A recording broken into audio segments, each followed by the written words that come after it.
Noite na Taverna é uma obra singular no quadro do romantismo brasileiro. Todas as virtudes e todos os defeitos da escola estão presentes nessas histórias de desvairada imaginação. Álvares de Azevedo, nesse sentido, é emblemático.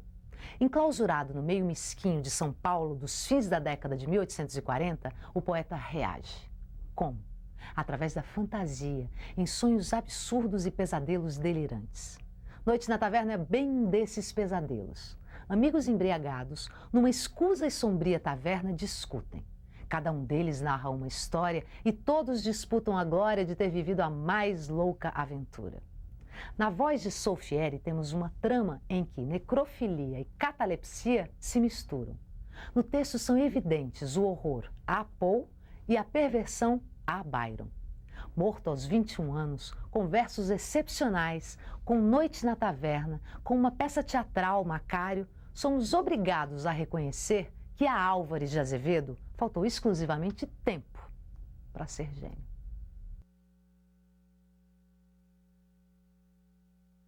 Sabei-lo, Roma é a cidade do fanatismo e da perdição.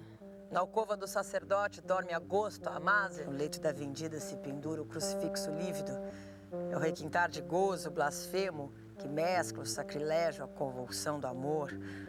O beijo lascivo, a embriaguez da crença. Era em Roma, uma noite, a lua ia bela, como vai ela no verão. Por aquele céu morno, o fresco das águas se exalavam como um suspiro do leito do Tibre. A noite ia bela. Eu passeava sós pela ponte de... As luzes se apagaram uma por uma nos palácios. As ruas se faziam ermas e a lua de sonolenta se escondia no leito de nuvens. Uma sombra de uma mulher apareceu numa janela solitária e escura. Era uma forma branca. A face daquela mulher era como de uma estátua pálida, lua. Pelas faces dela, como gotas de uma taça caída, rolavam fios de lágrimas. Eu me encostei à aresta de um palácio. A visão desapareceu no escuro da janela. E daí um canto se derramava. Não era só uma voz melodiosa. Havia naquele cantar um como choro de frenesi, um como gemer de insânia.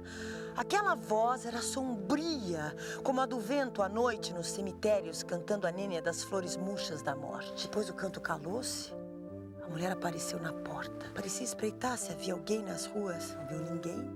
Saiu. Eu seguia. A noite ia cada vez mais alta. A lua sumira-se no céu e a chuva caía às gotas pesadas. Andamos longo tempo pelos labirintos nas ruas. Enfim, ela parou. Estávamos num campo. Aqui e ali, além, eram cruzes que se erguiam de entre o ervaçal. Ela ajoelhou-se, parecia soluçar. Em torno dela passavam as aves da noite. Eu não sei se eu adormeci. Eu sei apenas que quando amanheceu, achei-me a sós no cemitério. Em tudo, a criatura pálida não fora uma ilusão. As urzes, as cicutas do campo santo estavam quebradas junto a uma cruz. O frio da noite, aquele sono dormido, a chuva, causaram-me uma febre. No meu delírio passava e repassava aquela brancura de mulher, gemiam aqueles soluços e todo aquele devaneio se perdia num canto suavíssimo. Um ano depois voltei a Roma. Nos beijos das mulheres nada me saciava. No sono da saciedade me vinha aquela visão. Uma noite após uma orgia, eu deixara dormida no leito dela a Condessa Borbora. Dei um último olhar àquela forma nua e adormecida com a febre nas faces e a lascívia nos lábios úmidos, gemendo ainda nos sonhos como na agonia voluptuosa do amor. Saí. Não sei se a noite era límpida ou negra. Sei apenas que a cabeça me escaldava de embriaguez. As taças tinham ficado vazias na mesa. Aos lábios daquela criatura eu beber até a última gota do vinho do deleite. Quando dei acordo de mim, estava num lugar escuro. As estrelas passavam seus raios brancos entre as vidraças de um templo. As luzes de 4 círios batiam num caixão entreaberto. Abriu. Era o de uma moça. Aquele branco da mortalha, as grinaldas da morte na fronte dela, naquela tez lívida, embaçada, os vidrentos dos olhos mal apertados. Era uma defunta. E aqueles traços todos me lembraram uma ideia perdida. Era o anjo do cemitério. Cerrei as portas da igreja, que ignoro por que eu achara abertas. Tomei o cadáver nos meus braços para fora do caixão. Pensava como chumbo. Sabes a história de Maria Stuart, degolada e do algoz? Do cadáver sem cabeça e do homem sem coração? Como a conta Brantôme? Foi uma ideia singular a que eu tive. Tomei-a no colo, preguei-lhe 1000 beijos nos lábios. Ela era bela assim. Rasguei-lhe o sudário, despi-lhe o véu e a capela, como noivos despe a noiva. Era mesmo uma estátua, tão branca era ela. A luz dos tocheiros dava-lhe aquela palidez de âmbar que luxa os mármores antigos. O gozo foi fervoroso. Cevei em perdição aquela vigília. A madrugada passava já frouxa nas janelas, aquele calor de meu peito, a convulsão de meu amor. A donzela pálida parecia reanimar-se.